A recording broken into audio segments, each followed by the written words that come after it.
الحمدللہ وحدہ والصلاۃ والسلام علی من لا نبی بعدہ اما بعد فاعوذ باللہ من الشیطان الرجیم بسم اللہ الرحمن الرحیم۔ السلام علیکم ناظرین، صبح کی پرنور ساعتوں میں پبلک نیوز ٹی وی چینل پر پروگرام صدائے قرآن لے کر ڈاکٹر محمد طاہر مصطفیٰ آپ کی خدمت میں حاضر۔ ناظرین کرام، جیسا کہ آپ جانتے ہیں اور میں ہر روز بڑی عجز و انکساری کے ساتھ اور اللہ رب العزت کی شکر گزاری کے ساتھ آپ کو یاد بھی کرواتا ہوں کہ پروگرام صدائے قرآن الحمدللہ رب العالمین ہم نے بالکل ابتدائی قرآن سے شروع کیا تھا، الحمد سے شروع کیا تھا، اور اس کے بعد پوری ترتیب اور تسلسل کے ساتھ ہمارا سبق آج پہنچا ہے۔ قرآن کریم کا دوسرا پارہ ہے، سورہ بقرہ ہے اور آیت نمبر 86 ہے۔ تو ناظرین کرام، آئیے سب سے پہلے اس آیت کی ہم تلاوت سماعت کرتے ہیں امام حرمین شریفین قاری عبد الرحمن السدیس کی آواز میں۔ بسم اللہ الرحمن الرحیم۔ اور اے ہمارے حبیب،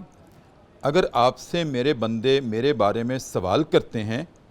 تو آپ ان کو فرما دیں کہ میں ان کے قریب ہی ہوں۔ جب کوئی دعا کرنے والا میرے حضور دعا کرتا ہے تو میں اس کی دعا کو سنتا ہوں اور جواب بھی دیتا ہوں،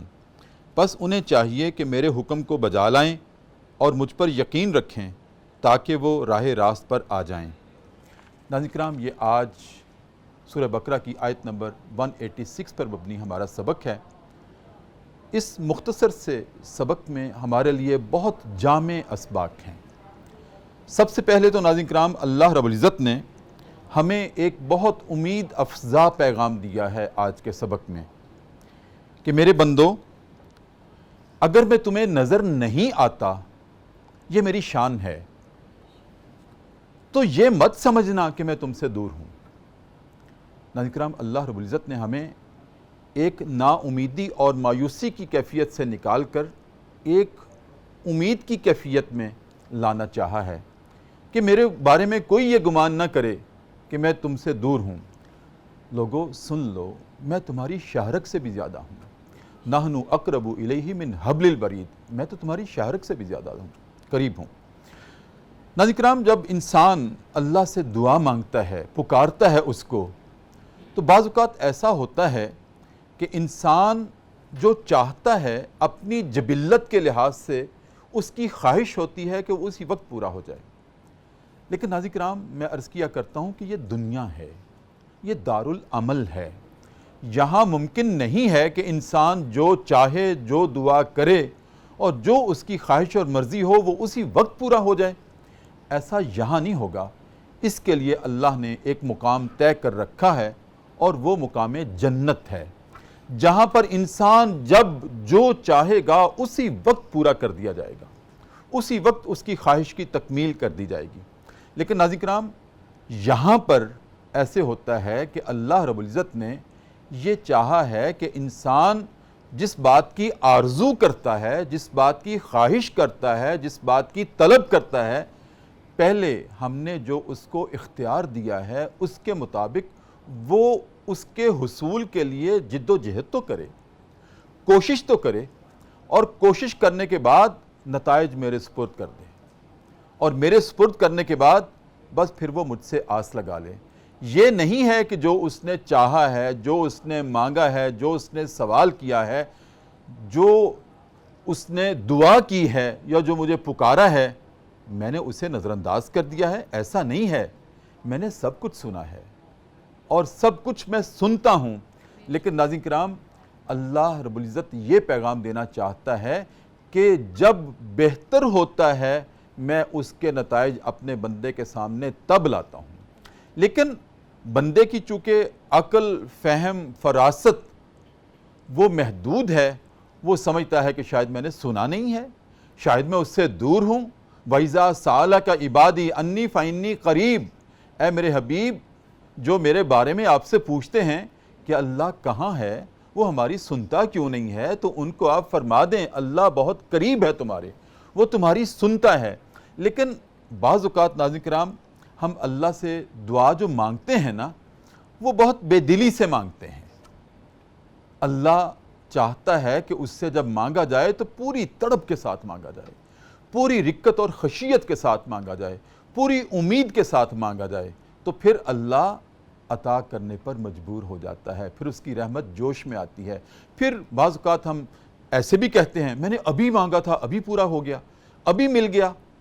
ناظرین کرام ایسے بھی ہوتا ہے. اور بعض اوقات ایسے ہوتا ہے کہ اسی وقت ہماری خواہش پوری نہیں ہوتی، اسی وقت ہماری دعا کی تکمیل نہیں ہوتی، لیکن ایک مقام زندگی میں ضرور آتا ہے جب زبان خود اظہار کرتی ہے کہ پتہ نہیں آج میری کون سی دعا کام آ گئی، کون سی دعا میری آج اللہ نے پوری کر دی. مانگی پتہ نہیں کب تھی اور اللہ کو آج بہتر تھا تو آج پوری ہوئی ہے. ناظرین کرام یہ تو انسان کی تڑپ پہ ہے. بعض اوقات ایسے میں نے جیسے عرض کیا کہ ہم جب مانگتے ہیں بالکل بے دلی سے مانگتے ہیں، اور بعض اوقات تو نماز پڑھ کے ہم دعا مانگتے ہی نہیں ہیں، فرض پڑھ کے پورا کر دیا، ہم یہ سمجھتے ہیں بس میں نے نماز پڑھ لی، مانگتے ہی نہیں اس سے. اس کی خواہش ہے اس سے مانگا جائے، اس کو اچھا لگتا ہے جب ہم اس سے مانگتے ہیں. جو میں نے عرض کیا ہے کہ ہم جو بے دلی سے مانگتے ہیں نا، میں ایک بات عرض کروں گا کہ طواف کعبہ ایک شخص کر رہا تھا، اندھا تھا، نابینا تھا، اور اللہ سے آنکھیں مانگ رہا تھا. یا اللہ، طواف بھی کر رہا تھا اور آنکھیں بھی مانگ رہا تھا. ساتھ ہی ناظرین کرام حجاج بن یوسف بادشاہ وقت، جو بڑا جابر بادشاہ مشہور تھا، اس کے کانوں میں آواز پڑی کہ ایک شخص اندھا ہے، اللہ سے آنکھیں مانگ رہا ہے، لیکن جس طرح سے مانگ رہا ہے اس کو پسند نہ آیا. حجاج بن یوسف کو بے دلی سے مانگ رہا تھا، ایسے چکر بھی کاٹ رہا تھا بیت اللہ کے اور دعا بھی کر رہا تھا. حجاج بن یوسف نے اس کا کندھا پکڑ کے کہا کہ تو اللہ سے آنکھیں مانگتا ہے، یاد رکھنا طواف پورا ہونے کے بعد اگر تجھے آنکھیں نہ ملی میں تمہاری جان لے لوں گا. وہ شخص پھر اللہ کو پکار کر کہنے لگا الہ العالمین، پہلے تو میں صرف آنکھیں مانگ رہا تھا، اب تو مجھے اپنی جان کے لالے پڑ گئے ہیں. یہ بڑا جابر بادشاہ ہے، مجھے چھوڑے گا نہیں. الہ العالمین مجھے آنکھیں عطا کر دینا ورنہ میری جان کا خطرہ ہے. جب اس نے تڑپ سے اور امید سے پھر اللہ کو پکارا، اللہ نے پھر آنکھیں دے دیں. اور حجاج بن یوسف نے بعد میں کہا کہ جس طرح تو پہلے دعا مانگ رہا تھا تجھے آنکھیں نہیں ملنی تھیں، لیکن میرے کہنے پر جب میں نے تجھے جان لینے کی دھمکی دی اور پھر جس طرح تم نے اللہ کو پکارا ہے تو اب آنکھیں ملنی ہی ملنی تھیں. ناظرین کرام بڑا سبق ہے اس میں ہمارے لیے کہ اللہ کو جب ہم پکاریں، جب دعا کریں تو پوری تڑپ سے مانگیں اس سے اور امید سے مانگیں. یہ نہیں کہ یا اللہ دیکھ لیں اگر ہو سکتا ہے تو دے دیں، نہیں تو نہ صحیح. ایسے نہیں، یہ تو اللہ پر عدم اعتماد ہے. پورے اعتماد کے ساتھ مانگنا چاہیے. تو ناظرین کرام آج کے سبق میں ہمارے لیے مزید کیا اسباق ہیں اپنے مہمانوں سے اس پر گفتگو کریں گے. اور ناظرین کرام آج پھر میری درخواست پر میری دائیں جانب جو مہمان ہیں ماشاءاللہ وہ جید استاد ہیں، محقق ہیں، مصنف ہیں، رہنما ہیں اور ایک تربیت گاہ ہیں اپنی ذات میں. ناظرین کرام میری مراد ہے جناب پروفیسر ڈاکٹر سیدہ سعدیہ. ماشاءاللہ آپ چیئرپرسن ہیں ادارہ علوم اسلامیہ و عربی اور ڈائریکٹر ہیں سیرت چیئر کی جی سی ویمن یونیورسٹی سیالکوٹ میں آپ تعینات ہیں اور آج ہمارے پروگرام کی زینت ہیں. السلام علیکم ورحمۃ اللہ. وعلیکم السلام ورحمۃ اللہ وبرکاتہ. بہت شکریہ ڈاکٹر صاحب، بہت مہربانی آپ کی آمد کا. اور ناظرین کرام میری بائیں جانب ایک مرتبہ پھر ہماری درخواست پر گجرانوالہ سے ہماری مہمان ہیں. بارگاہ رسالت مآب صلی اللہ علیہ وسلم میں پرسوز انداز میں آپ اپنی حاضری پیش کرتی ہیں شمائل پنجتنی. السلام علیکم ورحمۃ اللہ. وعلیکم السلام ورحمۃ اللہ وبرکاتہ. کیسے ہیں آپ؟ ٹھیک ہیں؟ خوش آمدید پروگرام میں. جزاک اللہ خیر. ڈاکٹر صاحب مقدمہ میں نے آپ کے سامنے رکھا. آج ایک ہی آیت ہے، کل بھی اتفاق سے ایک ہی آیت تھی، لیکن آپ کل کے پروگرام میں بھی آئی تھیں تو اس ایک آیت میں ہی بڑے جامع اللہ نے ہمارے لیے پیغام رکھے تھے اور آج بھی ایک ہی آیت ہے. اور ہمارے پروگرام کا فارمیٹ جیسے میں نے آپ کو عرض کل کر دیا تھا کہ ہم الحمدللہ کوئی آیت مس نہیں کر رہے، بڑے ترتیب اور تسلسل سے قرآن پاک کا یہ فہم جاری ہے. اور اس میں بعض کا ڈاکٹر صاحب ایسے بھی ہوا ہے کہ ہم نے ایک آیت سے 6 پروگرام کیے ہیں. وہ اتنی جامع تھیں کہ 6 پروگراموں پر وہ مشتمل ہوئی. اور بعض اوقات ایک آیت پر ایک پروگرام ہوتا ہے، بعض اوقات ایک آیت کے ساتھ ہم 2 آیت اور ملا لیتے ہیں تو جس سے ناظرین کے لیے صدائے قرآن ایک اپنی پر تاثیر آواز میں ان تک پہنچتا ہے. تو آج کی جو آیت ہے وہ میں نے مقدمہ جو آپ کے سامنے رکھا اس پہ مشتمل ہے کہ اللہ رب العزت نے امید دلائی ہے، حوصلہ دیا ہے اپنے بندوں کو کہ مایوس کیوں ہوتے ہو، میں ہوں نا، مجھے پکارو تو صحیح، میں تمہاری پکار کو سننے والا ہوں. تو ڈاکٹر صاحب آپ ارشاد فرمائیں تمہیدن کہ اللہ رب العزت کو یہ کیوں کہنا پڑا کہ وَإِذَا سَأَلَكَ عِبَادِي عَنِّي فَإِنِّي قَرِيبٌ؟ بہت شکریہ ڈاکٹر صاحب، آپ صدائے قرآن بلند کر رہے ہیں اور اللہ ہمیں لبیک کہنے کی توفیق عطا فرمائی رکھے۔ ڈاکٹر صاحب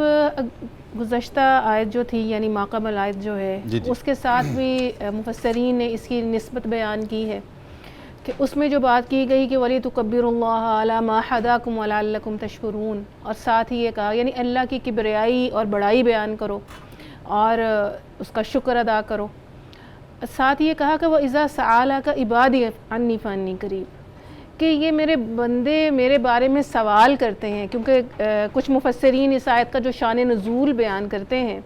وہ کہتے ہیں کہ نبی کریم صلی اللہ علیہ وسلم سے صحابہ کرام نے سوال کیا تھا کہ اللہ تعالیٰ کہاں پہ ہے جس سے ہم سوال کریں، جس کے سامنے ہم اپنی التجا بیان کریں۔ اور کچھ کتب میں یہ واقعہ منقول ہے، شان نزول یہ ہے کہ کسی غزوے میں صحابہ کرام جب اترائی چڑھتے تھے اور اترتے تھے دونوں طرف سے تو اللہ کی صدائیں اور تکبیرات بہت بلند آواز سے بیان کیا کرتے تھے۔ تو نبی کریم صلی اللہ علیہ وسلم نے اس موقع کے اوپر یہ آیت ارشاد فرمائی اور اللہ تعالیٰ نے اس کا نزول فرمایا کہ جس کو تم پکار رہے ہو وہ کوئی دور نہیں ہے کہ تمہیں اونچی آواز بلند کرنی پڑے، تو وہ تمہارے قریب ہے، وہ تو دلوں کے بھید جانتا ہے۔ تو جس طرف آپ نے اشارہ فرمایا تھا کہ وَنَحْنُ أَقْرَبُ إِلَيْهِ مِنْ حَبْلِ الْوَرِيدِ، کہ میں تو بندے سے شہرک سے بھی زیادہ قریب ہوں، تو وہ پھر اس کو بتانے کے لیے، اس کو سنانے کے لیے بعض اوقات وہ ہماری ایک کیفیت ہے کہ ہم الفاظ کے محتاج ہوتے ہیں، ہم اس پکار کے محتاج ہیں، ہم اپنا مدعا اس کے سامنے پیش کرتے ہیں، حالانکہ علیم بذات الصدور وہ ذات ہے کہ جو خیال ہمارے دل میں ہے، ہمارے دماغ میں ہے، وہ تو اولین دن سے ہماری خلقت کے ساتھ ہی، ہماری پیدائش کے ساتھ ہی اس خیال کو جو ہے وہ جانتا ہے، لیکن وہ جو پکارنا ہے، وہ صدا لگانا ہے، وہ پسند اس کو بہت زیادہ ہے۔ یعنی جس طرح سے ماں کو بعض اوقات بار بار بچے کا پکارنا پسند آتا ہے کہ میرا بچہ کبھی لاڈ کے ساتھ، کبھی اپنی خشیت، اپنے رونے کے ساتھ جو ہے وہ مجھے پکارتا ہے کہ مجھے دودھ دے دو، مجھے فلاں ضرورت ہے، میری فلاں ضرورت پوری کر دو، حالانکہ ماں سے زیادہ تو کوئی دوسرا اس کا وہ جاننے والا نہیں ہے، ٹھیک ہے۔ جیسے ہم کہتے ہیں نا ربوبیت اللہ نے ماں کے اندر دنیا میں رکھی ہے، تو اللہ کے اندر تو وہ جو اللہ نے مثال دی ہے کہ 70 ماؤں سے رسول اللہ صلی اللہ علیہ وسلم نے فرمایا کہ اللہ شفیق ہے محترم ہے، تو یہ اس کی شفقت کا تقاضا ہے کہ میرا بندہ کس طرح سے میرے سامنے اپنی التجا اور اپنا مدعا پیش کرتا ہے، تو وہ اس نے ایک ذریعہ بنایا ہے اپنے اور بندے کے درمیان اس دعا کو، ورنہ وہ ہماری ان تمام چیزوں سے واقف ہے جو ہم اس کو کر رہے ہیں۔ تو یہ تعلق جتنا مضبوط ہوتا چلا جاتا ہے اتنا انسان جو ہے وہ اس کا مقام اور اللہ کے ہاں جو ہے وہ بلند ہو جاتا ہے، کیونکہ الدعاء هو العبادہ کہا گیا کہ دعا جو ہے وہ بھی عبادت ہی ہے، اور عبادت کا مغز ہے، ٹھیک ہے نا، وہ الفاظ ہیں کہ دعا ہوا مق العبادہ، ٹھیک ہے، کہ عبادت کا مغز جو ہے وہ دعا کرنا ہے۔ تو اصل میں تو جتنی بھی عبادات ہیں، جیسے گزشتہ بات ہوئی تھی ہماری آیت کے حوالے سے کہ وہ تمام کی تمام دعائیں ہی ہیں، نماز وہ دعا، الصلاۃ، روزہ دعا، کہ ہم سراپا ہمارا جسم کا رواں پکار رہا ہوتا ہے کہ اللہ تجھے حاضر اور ناظر جان کر میں ان تمام منکرات سے، ان تمام فواہش سے، ان تمام اپنی نفسانی خواہشات سے ہٹ گیا ہوں۔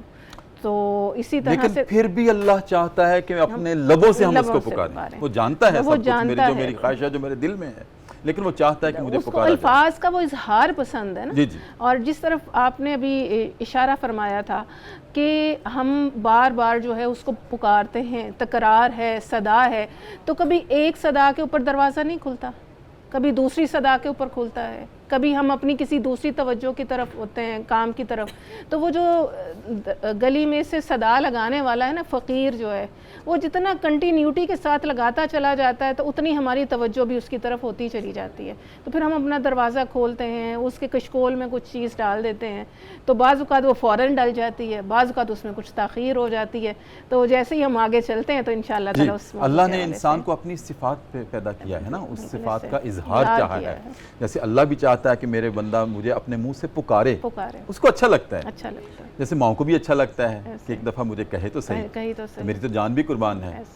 اس نے کہا ہی نہیں، بعض اوقات ہم انتظار کرتے ہیں۔ اور اسی طرح سے انسان چونکہ انہی صفات کا عکس ہے اللہ رب العزت نے جو انسان کو ودیت کی ہیں۔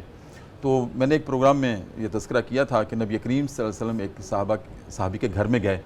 تو باپ بیٹا تھے، وہ دونوں صحابی تھے۔ نبی کریم صلی اللہ علیہ وسلم نے کہا السلام علیکم، ان سے کہا، تو جو صحابی تھے اور ان کے والد جو پاس بیٹھے تھے انہوں نے بڑے خفیف انداز میں، جس کو ہم کہتے ہیں منہ میں سلام کا جواب دیا۔ تو جو نبی کریم صلی اللہ علیہ وسلم کو نہیں سنا، آپ نے پھر کہا السلام علیکم، انہوں نے پھر ایسے ہی جواب دیا۔ تیسری مرتبہ جب آپ نے سلام کیا تو جو دوسرے صحابی تھے، جو اس باپ کا بیٹا تھا،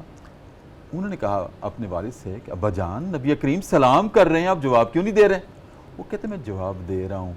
مجھے بار بار کرنا میں پسند سمجھ جاتا ہوں کہ نبی کریم بار بار اپنی زبان سے میرے اوپر سلامتی بھیجیں۔ میرا تو یہ لالچ ہے، میرا یہ لالچ، میں دے رہا ہوں، لیکن میں اس لیے خفیف انداز سے دے رہا ہوں۔ دیکھیں انسان کی ان کی رحمت اور ان کی برکت بار بار میرے اوپر سلامتی کی صورت میں میرے اوپر نازل ہو۔ آپ کی اجازت سے وقفہ ہے جی ناظرین کرام، وقفہ ہے پروگرام صدائے قرآن میں، اور وقفے میں ہم جایا کرتے ہیں دربار رسالت میں اور اپنے نبی کریم صلی اللہ علیہ وسلم کی ذات اقدس پر ایک مرتبہ درود کریم کا نذرانہ پیش کرتے ہیں اور واپس آتے ہیں۔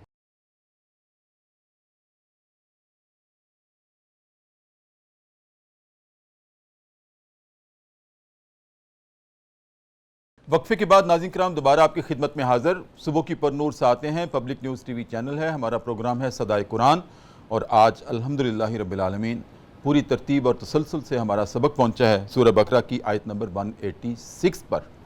جس میں ناظرین کرام اللہ رب العزت نے ہمیں یقین دلایا ہے کہ میں تمہارے قریب ہوں، مجھے پکارو تو صحیح۔ ڈاکٹر صاحب، بعض اوقات انسان ہے نا ہم، تو جب ہماری دعا جلدی قبول نہیں ہوتی، میں نے جلدی کا لفظ بولا ہے، قبول تو ہوتی ہیں لیکن جلدی قبول نہیں ہوتی، تو انسان مایوس ہو جاتا ہے۔ تو بعض اوقات انسان پھر اپنے دل میں کہتا ہے، جیسے میں نے کہا تھا کہ نماز پڑھی بغیر دعا کیے ہم اٹھ جاتے ہیں، تو اور دل میں یہ ہوتا ہے، اس کو پتہ ہی ہے نا ہاں جی، صحیح، میں جو مانگتا ہوں، جو چاہتا ہوں۔ تو میرے سامنے کسی نے نماز پڑھی تو اس نے دعا نہیں کی، میں نے کہا دعا کیوں نہیں کی؟ تو اس نے کہا پتہ ہی ہے نا اس کو جو میرے دل میں ہے، جو میری طلب ہے۔ تو ہم پھر تھک جاتے ہیں مانگ مانگ کے، لیکن اللہ رب العزت نے یہ کہا تھکنا نہیں ہے، تم چاہتے ہو، تم کہتے ہو، تم سمجھتے ہو کہ مجھے پتہ ہے، مجھے پتہ تو ہے، جیسے آپ نے بھی ارشاد فرمایا تھا پتہ تو ہے مجھے، لیکن اگر بعض اوقات ہم یہ کہتے ہیں نا کہ میری قسمت میں ہوا تو مل جائے گا، جب دعا کرنی پتہ ہی ہے اس کو، میری تقدیر میں ہوا، میری قسمت میں ہوا تو مل جائے گا مجھے۔ تو میں اس کا یہ عرض کیا کرتا ہوں کہ اگر اللہ نے قسمت میں یہ لکھا ہے کہ اتنی بار مانگو گے تو ملے گا، بالکل سے بہت پھر تو مانگنا پڑے گا، بہت عمدہ سے، پھر تو مانگنا پڑے گا۔ اور اگر اللہ نے قسمت میں یہ لکھا ہے کہ مجھ سے مانگے گا تو ملے گا، لب ہلائے گا تو ملے گا، ہاتھ اٹھائے گا تو ملے گا، تو پھر ہاتھ اٹھانے پڑیں گے، اس سے مانگنا پڑے گا۔ بالکل، تو یہ مایوس نہیں ہونا چاہیے ہمیں۔ ڈاکٹر صاحب، کیا وجہ ہے کہ جب انسان اللہ سے مانگتا ہے مایوس ہو جاتا ہے، ڈاکٹر صاحب، اور اس کی ریمیڈی کیا ہے؟ کہ پہلی دو باتیں کہ جتنا ہمارا اللہ کی ذات کے اوپر بھروسہ اور ایمان مضبوط ہوگا نا، کیا بات، اتنا ہی ہمارے اندر وہ انرجی ہوگی اللہ سے مانگنے کی۔ صحیح، کیونکہ مایوسی جو ہے، جسے ہم اپنے اردو میں بھی اور عام محاورے میں بھی استعمال کرتے ہیں کہ وہ تو شیطان کی طرف سے اور وہ کفر ہے، تو اللہ تعالیٰ تو ہمیں امید دلاتا ہے کہ لا تقنطوا من رحمت اللہ، کہ اللہ کی رحمت سے مایوس نہ ہو۔ صحیح، اور اسلام کا حسن اور اس کی خوبصورتی ہی یہ ہے۔ اب دیکھیں کہ مسلمانوں کے اندر جو خودکشی کی ریشو ہے وہ باقی مذاہب کے ماننے والوں سے بہت کم ہے۔ جتنی جدید ٹیکنالوجی والے ممالک ہیں، اگر ان کے ہاں خودکشی کی ریشو دیکھی جائے ایڈوانس کنٹریز میں، تو وہ مسلمانوں سے کئی گنا زیادہ ہے۔ اس کی وجہ کیا ہے کہ وہ جب اللہ کے اوپر ایمان اور توکل نہیں ہے، ابھی ہمارے ہاں کوئی مسئلہ ہوتا ہے تو ہم کہہ دیتے ہیں کوئی بات نہیں، اوپر والے سے لے لیں گے، مطلب یہ کہ ہم اوپر جائیں گے تو وہ ہمیں کچھ نہ کچھ نوازے گا، یہاں کی مصیبت جھیلی ہے تو ہمیں جنت میں ضرور اللہ تعالیٰ کمپنسیٹ کریں گے۔ تو ہمارے جو مسائل ہیں جس کی وجہ سے ہم خودکشیاں کر رہے ہوتے ہیں وہ زیادہ تر مادی اسباب ہیں، لیکن وجہ کیا ہے کہ جن کو اللہ رب العزت نے مادی طور پر رچ کیا ہوا ہے، جن کو دیکھ کر ہم کہتے ہیں کہ ان کو بھوک افلاس اور پریشانی نہیں ہے، ان کو صحت تندرستی سب کچھ میسر ہے، ہر طرح کی نعمتیں جس کو ہم جنت کا تصور کر سکتے ہیں وہ ان کے پاس میسر ہیں، لیکن وہ سکون قلب نہیں ہے۔ اور وہ کیوں ہے کہ ان کا وہ کنیکشن جو اللہ کے ساتھ ہونا چاہیے تھا وہ ویک ہے۔ تو یہ جس قدر ہمارا تعلق باللہ مضبوط ہوگا اتنا انسان اللہ کی رحمت کی طرف لپکے گا، اتنا وہ کبھی بھی مایوس نہیں ہو سکتا۔ وہ اس آزمائش کہتے ہیں نا کہ اللہ تعالیٰ دے کر بھی آزماتا ہے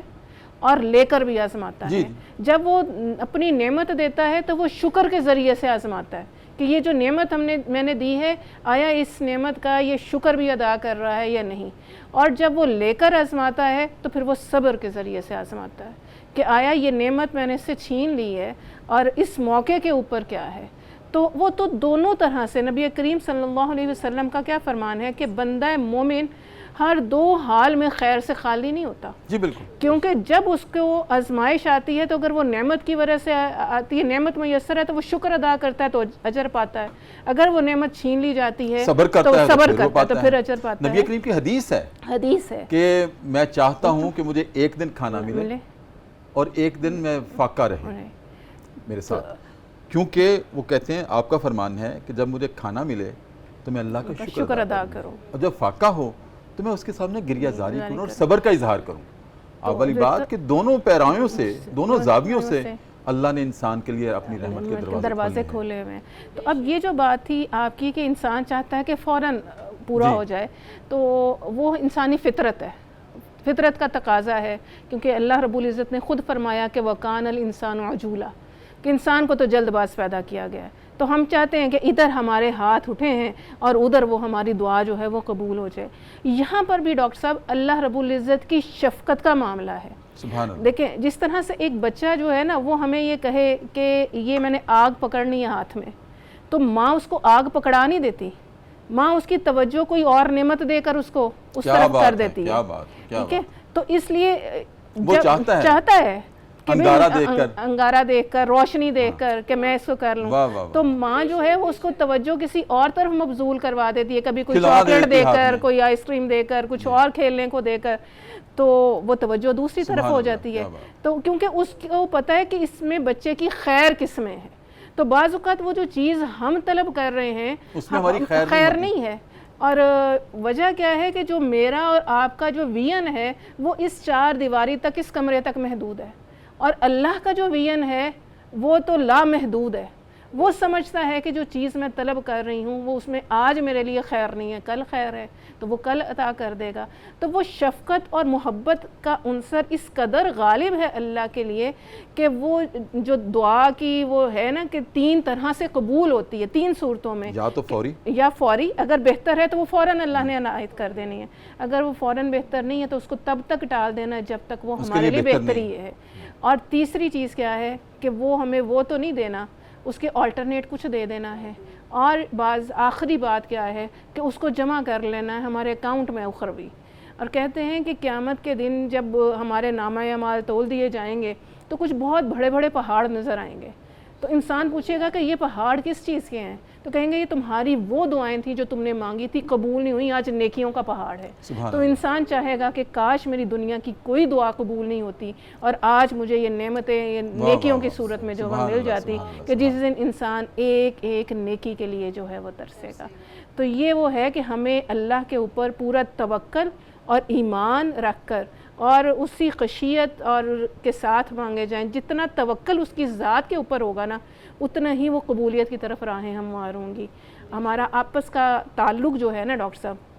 ہم کسی کے پاس ادھار لینے کے لیے جاتے ہیں تو ہم اسے ادھار لیتے ہوئے تو ہم اس کو کہتے ہیں کہ بھئی میرا تو بھروسہ آپ کے اوپر ہی ہے اور میں آپ ہی کا دروازہ کھٹکایا ہے، تو پھر انسان کو خود شرم آتی ہے کہ یہ میرے پاس اتنی آس اتنی امید لگا کر آیا ہے، چلو اس نے 50,000 مانگا ہے، 50 نہیں دے سکتا، 25 دے سکتا ہوں، جتنی اپنی استطاعت ہوتی ہے تو انسان اس طرح سے جب اللہ کو انسان کہتا ہے کہ یا اللہ میں تیرے در کے علاوہ کہاں جاؤں، تو پھر وہ تو کہتے ہیں نا عطا کرتا ہے۔ تو اللہ تعالیٰ فرماتے ہیں نا کہ اللہ کو بندے بندے سے بہت حیا آتی ہے کہ اس کے سامنے دامن پھیلایا جائے اور وہ کسی کو خالی لوٹا دے. تو اللہ کو تو سب سے بڑھ کر حیا والی ذات ہی اللہ کی ہے. تو پھر ہمیں یہ چاہیے کہ ہم اتنے ہی توکل کے ساتھ, خشیت کے ساتھ, اور جسے کہتے ہیں بھروسہ اور امید لگا کر جب مانگیں گے تو یقیناً وہ قبول کرتا ہے. کمی ہمیشہ ڈاکٹر صاحب ہمارے مانگنے میں رہتی ہے, اس کی طرف سے عطا کرنے میں نہیں رہتی. اس لیے اللہ رب العزت نے کہا ہے نا کہ جب مانگنا چاہو, اگر تم مجھ سے رحم مانگنا چاہتے ہو تو مجھے رحیم کہہ کے پکارو, رزق مانگنا چاہتے ہو تو مجھے یا رزاق کہہ کے پکارو, اور اگر تم زندگی مانگتے ہو الحیو کہہ کے پکارو, اور اگر علم مانگنا چاہتے ہو تو علیم کہہ کے پکارو. تو اللہ نے یہ بھی ایک تلقین کی ہے کہ میرے پکارنے کے لیے بھی, مجھے پکارنے کے لیے بھی آداب بھی ہیں, کچھ زاویے بھی ہیں, جی زاویے بھی ہیں, تم پکارو تو صحیح. اب دیکھیں جب بھی ہم اللہ کو پکارتے ہیں, کلام اللہ کا آغاز ہے الحمدللہ رب العالمین, اس کی تعریف سے ہے, بالکل اس کی تعریف سے ہے. تو جب اس کی تعریف کر کے مانگا جائے گا تو پھر وہ عطا کرنے پہ مجبور ہو جائے گا. ہم مانگتے نہیں اس طرح سے جس طرح کے مانگنے کا حق ہے. ڈاکٹر صاحب ایک وقفہ ہے دوبارہ, اور وقفے کے بعد میں آپ سے عرض کروں گا کہ ہمارے ناظرین کو بتائیے کہ وہ کون سا نسخہ اکسیر ہے کہ جہاں ہماری کمی رہتی ہے اور جہاں احادیث رسول صلی اللہ علیہ وآلہ وسلم کی روشنی میں یہ بھی ایک حقیقت ہے کہ بعض دعائیں اس لیے نہیں قبول کی جاتی کہ آپ کا رزق حرام ہے یا مشکوک ہے, یا اور بھی کوئی قباحتیں ہوتی ہیں ہمارے زندگی کے فکر و عمل میں. اس پہ انشاءاللہ ہم آپ سے رہنمائی لیں گے. ناظرین کرام, وقفہ ہے ایک مرتبہ پھر پروگرام صدائے قرآن میں, اور وقفے میں ہم جایا کرتے ہیں دربار رسالت میں اور اپنے نبی کریم صلی اللہ علیہ وسلم کے روضہ اقدس کی جالیوں کو چشم تصور میں سامنے لا کر بڑی محبت کے ساتھ, بارفتگی کے ساتھ ایک مرتبہ درود کریم کا نذرانہ پیش کرتے ہیں اور واپس آتے ہیں.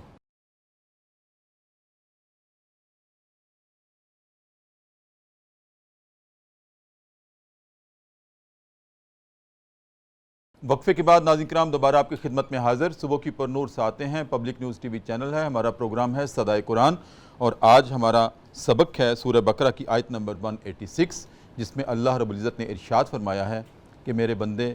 تو جب مجھے پکارتا ہے تو میں تمہاری پکار کو سنتا ہوں اور تمہارے بہت قریب ہوں.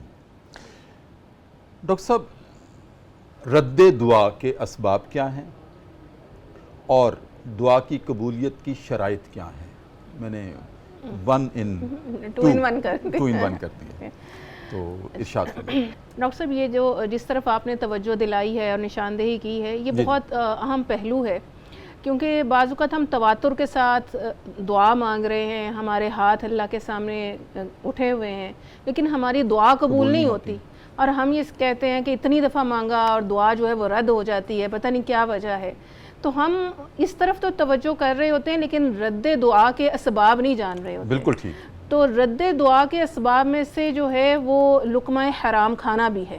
اور لقمہ حرام کو ہم نے صرف رشوت کے مال تک یا غبن تک رکھا ہے, جبکہ اس کے بہت سارے پہلو ہیں. بعض اوقات ہم اگر اپنے دفتر میں پورا وقت نہیں دے رہے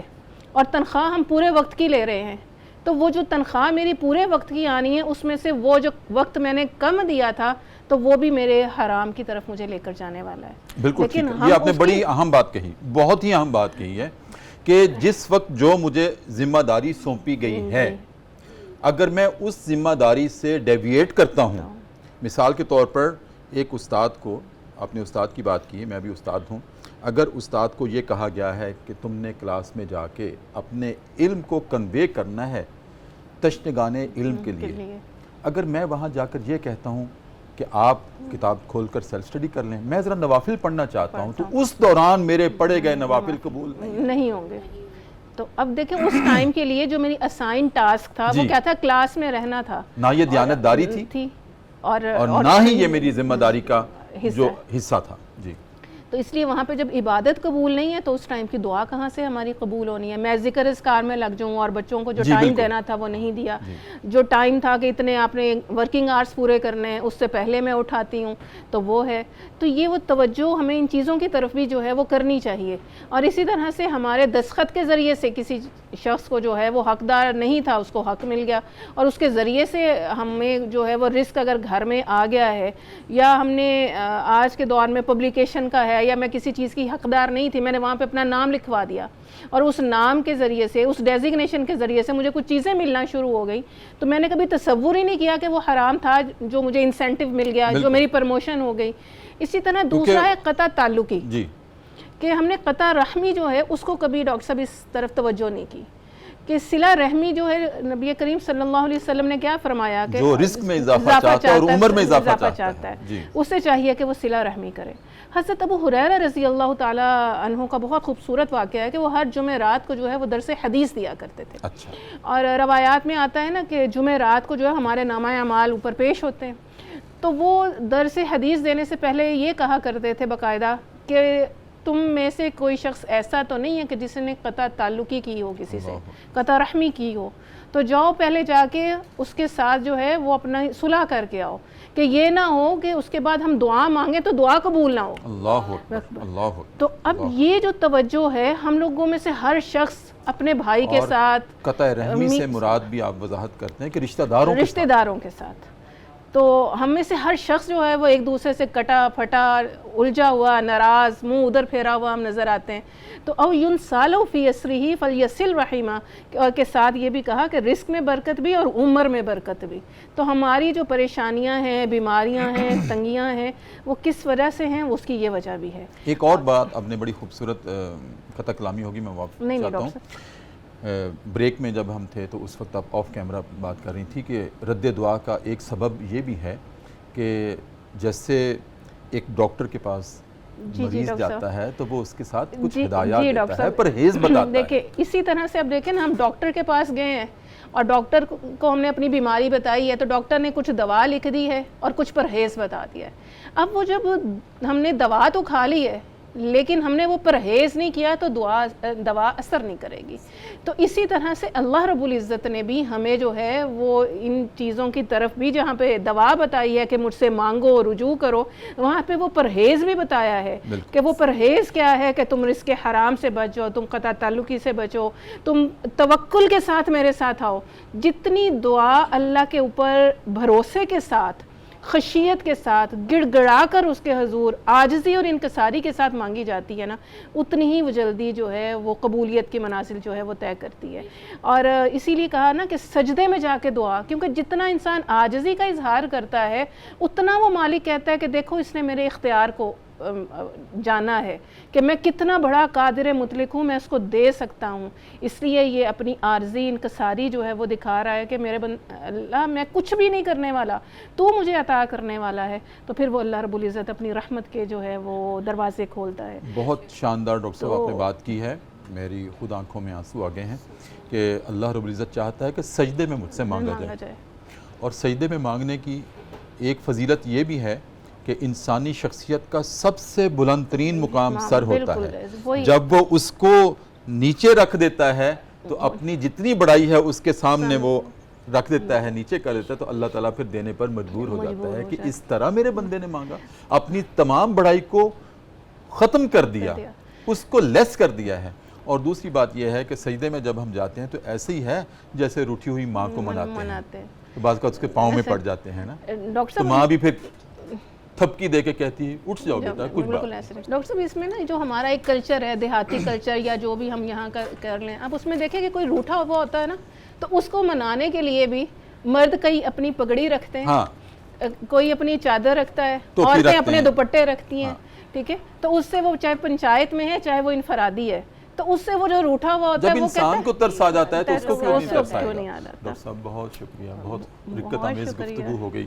اور دل تو چاہتا تھا اور بھی آپ سے اسی طرح سے گفتگو جاری رہتی ہے، پروگرام کا وقت ختم ہو رہا ہے، انشاءاللہ پھر آپ نے آتے رہیں۔ جی ڈاکٹر صاحب انشاءاللہ۔ انشاءاللہ۔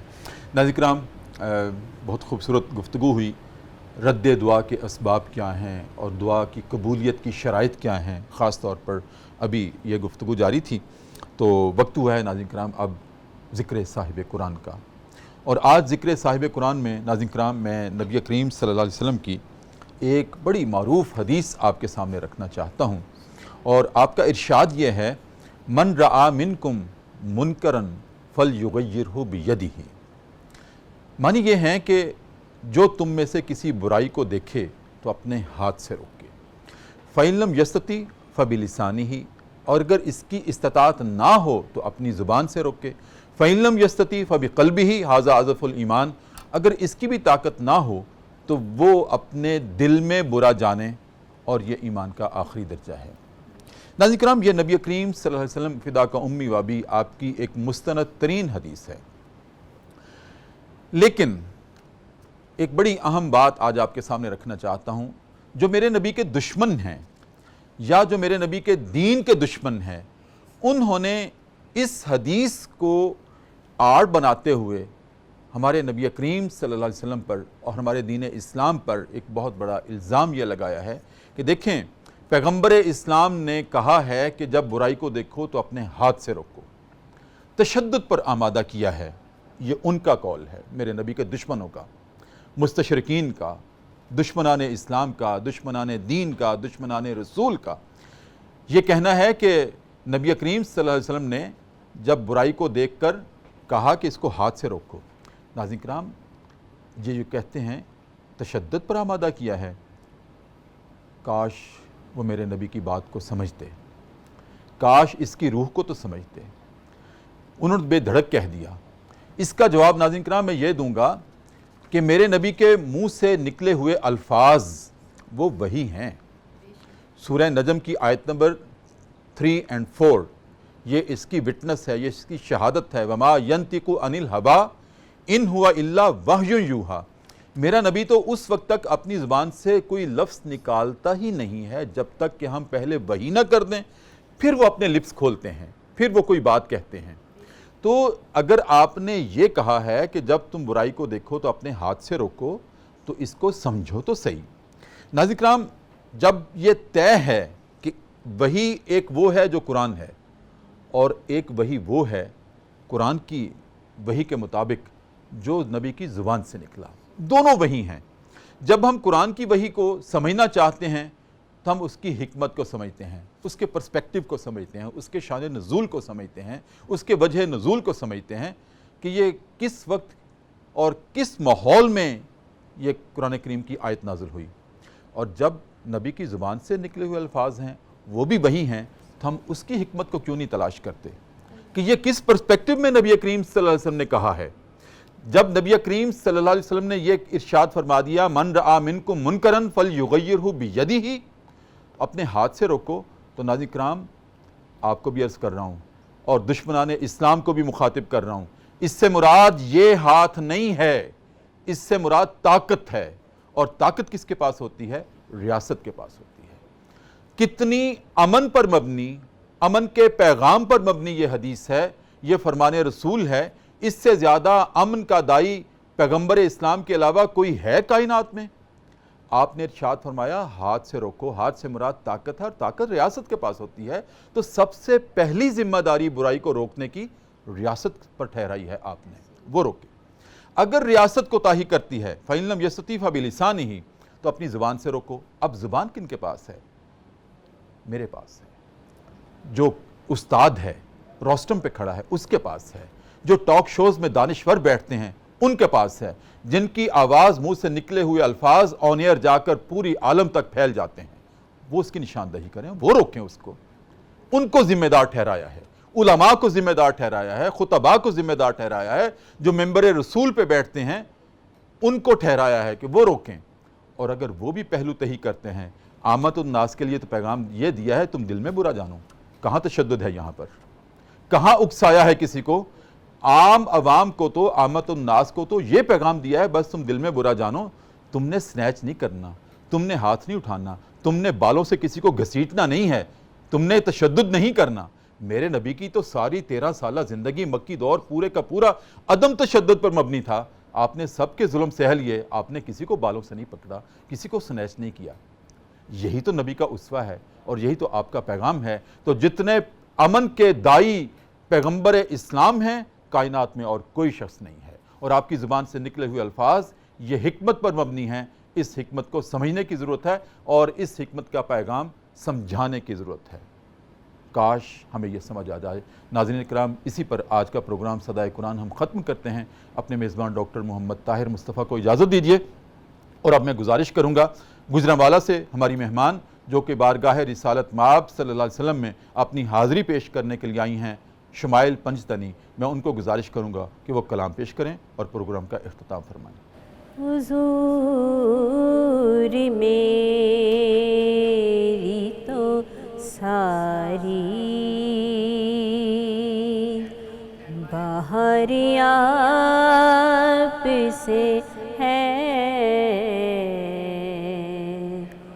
حضور میری تو ساری بہار آپ سے ہے، میں بے قرار، میں بے قرار تھا، میرا قرار آپ سے ہے،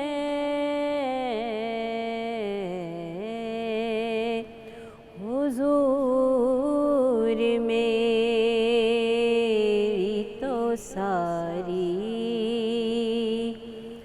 بہار آپ سے ہے،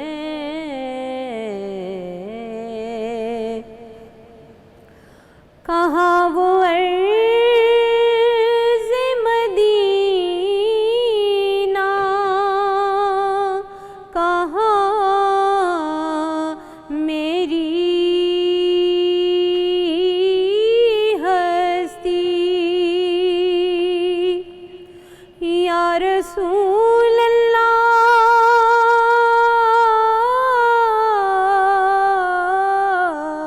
یا حبیب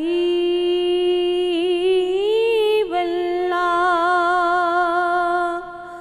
کہاں وہ عرض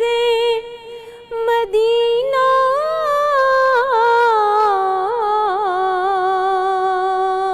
کہاں میری ہستی، یہ حاضری کا شرف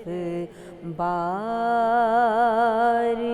بار آپ سے ہے، حضور میری تو ساری بہار آپ سے ہے، گناہ گار ہوں آقا، بڑی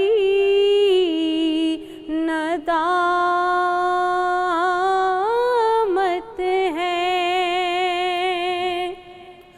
سیاہ کار ہوں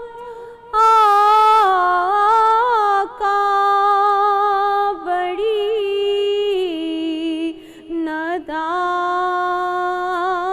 ندامت ہے، قسم خدا کی یہ میرا وقار آپ سے ہے، قسم خدا کی یہ میرا وقار آپ سے ہے، حضور